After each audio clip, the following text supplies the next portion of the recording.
There are a few things that I haven't aired on social media, but right now, I feel an admittance of my 20-something lifestyle is a good place to start. I wasn't always at wellness. I wasn't always healthy. In fact, in my very early 20s, I used to start the day with a Marlboro Gold, a Greg's sausage and bean melt, and a can of Blue Bolt. It was cheaper than Red Bull. I would then go 8 hours before eating again. My late lunch? Most likely a white bread sandwich, a packet of Walkers and a Diet Coke. Dinner would be a microwave meal for one. Back then, I was working in a shop and ate as quickly and cheaply as I could. Food was fuel and not much more. I was more interested in spending the little money I had on nights out and Topshop Jamie jeans. So, what changed? Studying for a degree that demanded I spend endless hours plonked in front of a laptop and a few troublesome trips to the doctors. I learned that my adult acne was linked to PCOS, and my regular gut issues were linked to stress and a food intolerance.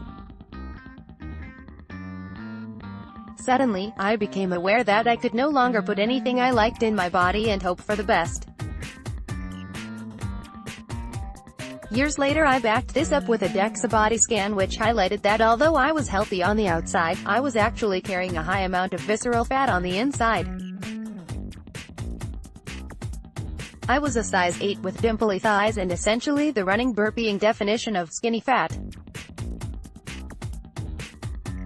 My lifestyle of nutritionally light convenience food had been masked by a high daily moo count. It was time to change. If you're wondering why I'm sharing this, let me explain. Right now, we're weeks deep into the season of nakedness. It's the time of the year when the internal Beachbody countdown timer starts ticking and it takes over. Trust me, I know. Size and shape is not the marker of health. Ultimately, wellness is personal. What's healthy for one person is not to another. And unless you have somehow managed to acquire Clark Kent X-ray vision, there is no telling what's going on the inside, which, as I found out, is the most important thing. So, drum roll for the news I've been looking forward to posting.